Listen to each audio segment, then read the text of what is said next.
Informal channel, সেটা হচ্ছে rumour, মানে গুজব। গুজব হচ্ছে এক ধরনের, বলতে পারেন যে যেমন গাড়িতে যেমন তেল লাগে, সভ্যতার একটা গুরুত্বপূর্ণ উপাদান হচ্ছে গুজব। তো এই রিউমার থেকে দুইটা জিনিস ঘটে। রিউমারের সাথে সাথে রিউমার যখন 16 শতকে বিকশিত হচ্ছে এবং 16 শতকে অত্যন্ত ভয়ঙ্কর রূপ ধারণ করেছে, এই সময়ে আরেকটা জিনিস ঘটে, তার সাথে সাথে গসিপ ছড়ায় এবং নিউজ বলে আজকে যা আমরা বুঝি সেই নিউজটা তৈরি হয়। গুজব আর নিউজের মধ্যে আসলে এক ধরনের আত্মীয়তা সম্পর্ক আছে, কাজিন দুজনে। ফলে আপনি কোনোদিনই গুজবকে নিউজ থেকে বিচ্ছিন্ন করতে পারবেন না। মানে গুজব, আজকে যদি আমি ভাবি যে হঠাৎ করে আজকের বাস্তবতায় মিস ইনফরমেশন, ডিসইনফরমেশন, এইগুলো হঠাৎ একটা নিউ রিয়ালিটি, কিন্তু আমি দেখবো যে না, এটা হচ্ছে 16 শতকের রিয়ালিটি। যে 16 শতকের রিয়ালিটি আমরা কিভাবে অতিক্রম করেছিলাম, আজকে আমরা প্রশ্ন করা দরকার যে 16 শতকের পরে যেখানে প্রেস বিকশিত হচ্ছে, যেখানে মডার্ন স্টেট বিকশিত হচ্ছে, যেখানে অবজেক্টিভ জার্নালিজমের কথা বিকশিত হচ্ছে, যেখানে ডেমোক্রেসির কথা বিকশিত হচ্ছে, আপনি খেয়াল করে দেখেন 16 শতকের পরেই কিন্তু এগুলো ঘটেছে। আপনার ভোটাধিকার বলেন, গণতন্ত্র বলেন, মডার্ন স্টেট বলেন, সব কিছু। তাহলে হোয়াই আমরা আজকে এই বাস্তবতা এসে দাঁড়ালাম? আজকের যে অপতথ্য গুজবের বাস্তবতা, সেই বাস্তবতায় আমরা কেন এসে দাঁড়ালাম? আপনি যেটা বলা দরকার যে আজকের যে আমরা যে বাস্তবতায় বাস করছি, এটা মোরালেস সিমিলার বাস্তবতা। যে 16 শতকের যে কথা বলছি, যে 16 শতকের পরে তখন কি হলো, যে 16 শতকের পরে আমরা দেখতে পাবো যে ইংল্যান্ডে প্রতিনিয়ত সেলফ সেন্সরশিপ শব্দটা ব্যবহার করেছে। একটা শব্দ আমরা জানি যে আমাদের সাংবাদিকরা নিয়মিত সেলফ সেন্সর করে, কিন্তু সেন্সরশিপ এটা হচ্ছে হার্ডকোর সেন্সরশিপ, ভয়াবহ রকমের সেন্সরশিপ তখন ছিল, শুধুমাত্র গুজব নিয়ন্ত্রণ করার জন্য। কারণ গুজব এমন ভয়াবহ উইপেন যে রাষ্ট্রের যারা রাজা, তাদের পতন ঘটে যায়, আইন শৃঙ্খলা নিয়ন্ত্রণ করা যায় না, একটা ভয়াবহ বাস্তবতা। ফলে গুজব নিয়ন্ত্রণের জন্য ক্রমাগত ডিক্রি জারি করা হচ্ছে। আপনার সকল কিছু সরকারকে দেখিয়ে তারপরে প্রেসে যেতে হচ্ছে।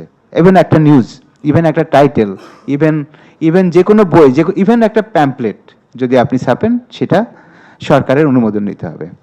কিন্তু তার থেকে আমরা যখন ডেমোক্রেটিক ট্রানজিশন ঘটলো, যখন অবজেক্টিভ জার্নালিজম বলে কিংবা আমরা এক ধরনের প্রফেশনাল জার্নালিজম পেলাম, তখন এই গুজবের বাস্তবতা থেকে আমরা বেরিয়ে আসতে পেরেছিলাম। কিন্তু আজকে ক্রমাগতভাবে আফটার সেকেন্ড ওয়ার্ল্ড ওয়ার, আমি বলবো যে ক্রমাগতভাবে আমরা আবার এই অপতথ্য এবং গুজবের বাস্তবতার মধ্যে আসছি, এবং যেটা আজকের সময় সবচেয়ে ভয়াবহ। আজকের সময়টা সবচেয়ে ভয়াবহ, যে সারা পৃথিবীতেই আমরা দেখতে পাবো যে ফ্যাসিস্ট রেজিমের উত্থান কিংবা অটোক্রেটিক রেজিমের উত্থান, রাইট উইংয়ের উত্থান, দক্ষিণপন্থা স্পেশালি আপনি দেখবেন যে আমেরিকাতে যারা ব্যবহার করছে গুজব সবচেয়ে বেশি, যারা সবচেয়ে বেশি নির্ভর করে মিস ইনফরমেশনের উপর, তারা হচ্ছে রাইট উইঙ্গার। আপনি যদি ভারতে খেয়াল করবেন যে সেখানে গদি মিডিয়া এবং তার সাথে রাইট উইঙ্গারদের একটা নিবিড় সম্পর্ক। বাংলাদেশের যদি গত 2 বছরের বাস্তবতা আপনি পাঠ করেন, তাহলে আপনি দেখবেন যে এখানকার রাইট উইঙ্গার এবং গুজবের একটা, এবং রিউমারের অপতথ্যের একটা পজিটিভ কোরিলেশন আছে। তাহলে গুজব শুধুমাত্র যে মিডিয়ায় কিছু একটা আসছে ব্যাপারটা এরকম না, it has a deep political significance. এবং আমি বলবো যে আপনার ইউরোপে বা আমেরিকাতে যেটা ঘটছে, যে ওখানে যেটা ঘটেছে যে সোশ্যাল মিডিয়া ওখানেও আছে এবং এই ঘটনাগুলো ঘটছে। আজকে আরেকটা শব্দ মামুনুর রশিদ ব্যবহার করেছে, আপনি ধরেন যে ক্লিক বেইট শব্দটা ব্যবহার করেছে। ক্লিক বেইট কেন করা হয় সেটা আপনি জানেন, যে ক্লিক করি, কিন্তু আরেকটা শব্দ কিন্তু গত বছরে অ্যাড হয়েছে ডিকশনারিতে, সেটা হচ্ছে রেজ বেইট। রেজ বেইটটা কি? রেজ বেইটটা হলো যে আমি এমন একটা বেইট দিচ্ছি, এমন একটা টোপ দিচ্ছি পাঠকের সামনে বা অডিয়েন্সের সামনে, সোশ্যাল মিডিয়াতে বা মেইন স্ট্রিম মিডিয়াতে, যেটা দেখার সাথে সাথে সে তেলে বেগুনে জ্বলে উঠবে এবং যে কাউকে আগুন ধরিয়ে দিবে, কাউকে খুন করে ফেলবে, কাউকে মুরতাদ বলে ঘোষণা দিয়ে ফেলবে। This is rage bait. এবং আমরা দেখতে পাবো গত 1.5 বছরে রেজ বেইটের ব্যবহার সবচেয়ে বেশি হয়েছে। ক্লিক বেইট হচ্ছে অনেকখানি নিরীহ একটা ব্যাপার, যে শুধুমাত্র ব্যবসায়িক ধান্দা থেকে, প্রফিট করার ধান্দা থেকে সে ক্লিক করছে। কিন্তু রেজ বেইটটা হচ্ছে ভীষণভাবে পলিটিক্যালি ওরিয়েন্টেড, ভীষণভাবে ঘৃণার পলিটিক্সের সাথে, হেট পলিটিক্স যেটাকে আমরা বলি, সেই হেট পলিটিক্সের সাথে সম্পর্কিত। আমাদের যেটা ক্রাইসিস সেটা হলো, আমি বলবো যে ইউরোপে এবং আমেরিকাতে যেটা হয় যে ওখানে ইনস্টিটিউশনাল কিছু সেফগার্ড থাকে, ওখানে আপনি যখন ভিকটিম হন তার কিছু নিদান থাকে, কিন্তু বাংলাদেশের ক্ষেত্রে এই নিদান এবং সেফগার্ড আমরা দেখতে পাই না। বাংলাদেশের বাস্তবতাটা সে কারণে অন্য দেশের বাস্তবতা থেকে আরও আলাদা, যে অন্য দেশের যে বাস্তবতা, মানে যেটা বলছি যে অপতথ্য এবং গুজবের বাস্তবতা, সেই বাস্তবতা আমাদের দেশে আসলে ভিন্ন। আপনি ইভেন ধরেন যে আমার মনে হয় যে অনেক লোকই বিশ্বাস করেছে যে যখন জামাত ইসলাম জান্নাতের টিকিট বিক্রি করছে সেই টিকিটে নিশ্চয়ই জান্নাতে যাওয়া যাবে। এটা আমার ধারণা যে প্রচুর মানুষ বিশ্বাস করেছে। তো তাহলে আপনি বুঝতে পারেন যে বাংলাদেশের বাস্তবতা এবং অন্য দেশের বাস্তবতা একই রকমের বাস্তবতা না। এবং এখানে গুজব এবং অপতথ্য, ইভেন ইভেন ইভেন ধরেন যে সোশ্যাল মিডিয়ার সেলিব্রিটি, ধরেন যারা বিদেশে বসবাস করে, আমি নাম বলছি না, আপনারা সবাই জানেন যে তারা অনেক কিছু ঘটিয়ে ফেলতে পারে। Even they became more powerful than a big media house. এর পলিটিক্সটা কি? এটা কি শুধুই মাত্র সে খুব ভালো বলে, সে খুব যুক্তিশীল কথা বলে সেই কারণে ঘটছে? তা ঘটছে না। তাহলে কেন ঘটছে বাংলাদেশে? বাংলাদেশের এই বাস্তবতাটা আমার মনে হয় স্পেসিফিক্যালি আলাপ করা দরকার, যে বাংলাদেশে যদি আমি ফেক নিউজ বা অপতথ্য, গুজব এগুলো নিয়ে আলাপ করতে চাই, তাহলে বাংলাদেশের স্পেসিফিক বাস্তবতা আলাপ করতে হবে, যে কেন বাংলাদেশে এই ঘটনা ঘটছে। এক হলো যে অপতথ্য এবং গুজবের যে এখন মহামারী ঘটনা ঘটছে, তার একটা কারণ আমরা জানি সোশ্যাল মিডিয়ার উত্থান, এবং সোশ্যাল মিডিয়া ইটসেলফ এটা প্রমোট করে, কারণ তার যত বেশি হিট, যত বেশি বেশি এনগেজমেন্ট, তত বেশি তার প্রফিট, এবং মানুষ নেগেটিভ ইনফরমেশন দিয়ে বেশি এনগেজ হয়, ফলে সেই নেগেটিভ ইনফরমেশন দেবে।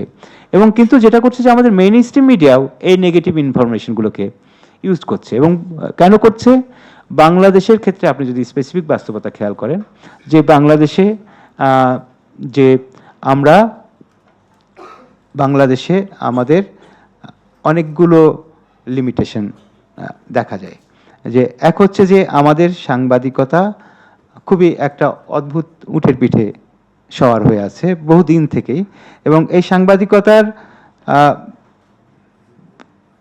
এথিক্যাল গ্রাউন্ড খুবই দুর্বল। এবং এর জন্য সাংবাদিকদের আমি দায়ী করব না, সংবাদপত্র হাউসকে দায়ী করব না, কারণ এর কারণ হচ্ছে স্ট্রাকচারাল।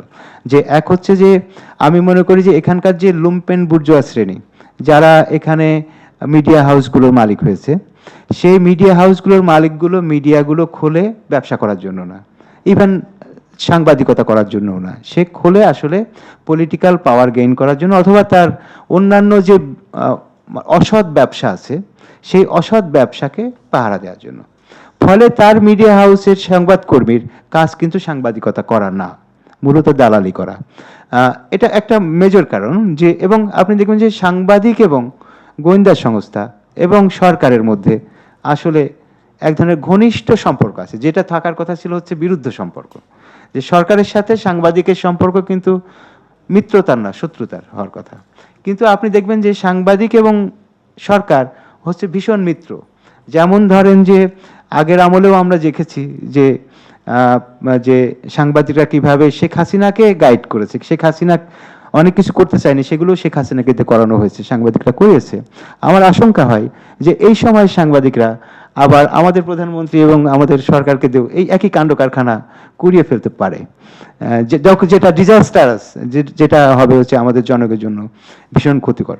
তো আমি ধরেন যে এটা মনে করি যে যে জায়গা থেকে আমরা বেরিয়ে এসেছিলাম 16 শতকের যে সংকট, ইউরোপে যে 16 শতকে অনেকগুলো গৃহযুদ্ধ আছে, 16 শতকে ইউরোপে একটা বড় রকমের বেশ কয়েকটা মহামারী অতিক্রম করে আসছে, এবং 16 শতকে আর্থিকভাবে ভীষণ সংকটে, এবং কেবল গ্লোবাল ভয়েসগুলো শুরু হচ্ছে 16 শতকে, এবং গুটেনবার্গের প্রেস এসে হাজির হয়েছে। এই গুটেনবার্গের প্রেস আসার পরে গসিপ ছড়ানোর প্রবণতা প্রবল বেড়ে গেল।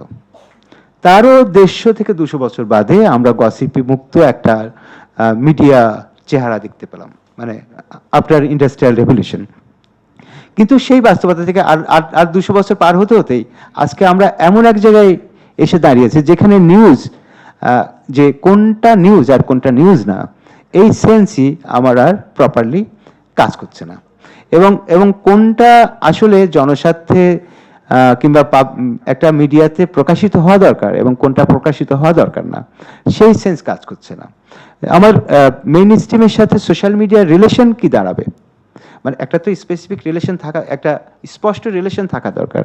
যেমন আমি কেবলই একটু আগে উদাহরণ দিচ্ছিলাম যে আপনি ধরেন যেখানে অনেকেই সাংবাদিক আছেন, বলেন যে কোন মোরালিটিতে পড়বে যে আমি ফেসবুকে, যেটা হচ্ছে আমার পার্সোনাল একটা লগ, যেখানে আমি একটা পোস্ট লিখেছি এবং সেটা আমার সাথে কোনো রকমের কথা না বলে আপনি আপনার পত্রিকায় চেপে দিয়েছেন, এটা কোন মোরালিটির মধ্যে পড়ে?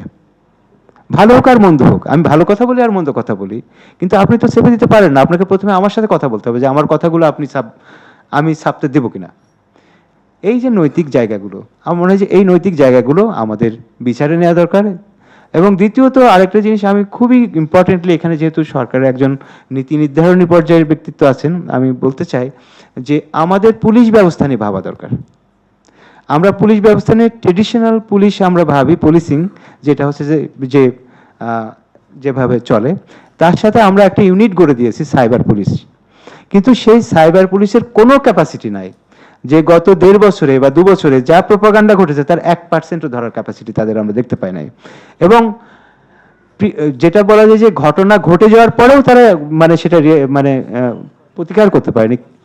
কিন্তু তাহলে ঘটনা যখন ঘটতে শুরু করছে, অনলাইনে একটা ক্যাম্পেইন শুরু হচ্ছে, একটা প্রোপাগান্ডা শুরু হচ্ছে, একটা ধরেন যে ডার্ক ক্যাম্পেইন শুরু হচ্ছে কারো বিরুদ্ধে, সেটা থামানোর ক্যাপাসিটি তাহলে সে কোথায় পাবে? তার তো নেই, সে জানেই না যে কি ঘটছে সোশ্যাল মিডিয়ার জগতে। এবং আপনি খেয়াল করে দেখবেন যে নেক্সাসটা খুব ইন্টারেস্টিং, যে সোশ্যাল মিডিয়াতে একটা হাইপ ওঠে। ধরেন যে আমার পাশে কদরুদ্দিন শিশির আছে, সেও একটা গুজব দিল সোশ্যাল মিডিয়াতে। এইবার এইটা নিয়ে ও আর কিছু বন্ধু বান্ধব আছে, তারা রাস্তায় নেমে চিৎকার করতে থাকলো যে এইটা হওয়া চলবে না, এটা হওয়া চলবে না। এটা সোশ্যাল মিডিয়া থেকে গ্রাউন্ডে নামলো। এইবার মেইন স্ট্রিম মিডিয়া এসে ওইটা পিক করলো, ঘটনা ঘটছে, এই ঘটনা, তারপরে এই ঘটনা, এইবার সব মিলিয়ে একটা বড় ঘটনা হয়ে উঠলো। আপনি খেয়াল করতে পারছেন যে কিভাবে একটা জিনিস কিভাবে একটা রাজনৈতিক বাস্তবতা তৈরি করে ফেলে। যে রাজনৈতিক, ধরেন যে হাদির মা হত্যা, হাদি হত্যাকাণ্ড ঘটেছে, আমরা জানি, আমরা অনুমান করছি কেউ হত্যা করেছে, আমরা অনুমান করছি হত্যাকারী ভারতে পালিয়ে গেছে, আমরা খবর পেলাম যে হাদি মারা গেছে। এবার খেয়াল করে দেখেন যে এই কাহিনী কোথা থেকে উড়ে গিয়ে প্রথম আলো এবং ডেইলি স্টারের ঘরে আগুন ধরিয়ে দিল এবং কিছু লোক সেখানে হাজির, একটা অর্গানাইজড। ফলে আপনাকে মনে করতে হবে যে ফেক নিউজ, ডিসইনফরমেশন শুধুমাত্র তো মানে আমরা বিজনেসের কারণে করছি না। ফেক নিউজ, ডিসইনফরমেশন এবং এই যে আপনার রিউমার, যেটাকে গুজব বলছি, এই সব হচ্ছে আজকের অত্যন্ত ইম্পর্টেন্ট পলিটিক্যাল টুল, অত্যন্ত পলিটিক্যাল টুল। যেমন মামুনুর রশিদের একটা ফাইন্ডিংস হলো যে যে ভিকটিম কারা হচ্ছে, সবচেয়ে বেশি ভিকটিম হচ্ছে আসলে পলিটিক্যাল ফিগাররা। এবার আপনি আমাকে বলেন যে উল্টোটা সত্য কিনা, যে পলিটিক্যাল ফিগাররা অন্যদেরকে ভিকটিম করছে, ঘটনা কি সত্য?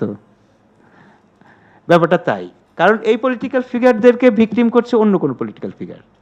কে শিকার আর কে শিকারী?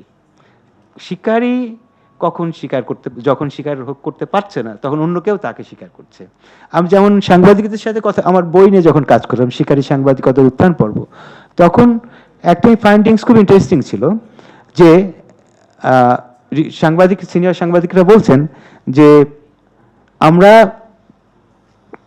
প্রথমে একজন সাংবাদিককে গোয়েন্দা সংস্থা স্বীকার করে, কারণ সাংবাদিকের হয়তো কোনো একটা দুর্বলতা পায়, কিংবা তার আর্থিক কষ্ট আছে, তার হয়তো কোনো একটা বারে যে পান করতে ইচ্ছে করে, সেই পয়সা নাই, গোয়েন্দারা নিয়ে যায়, তারপরে তাকে ট্র্যাপ করে, এবার তাকে দিয়ে নানান রকমের লোককে সে হয়রানি করার জন্য রিপোর্ট করায়।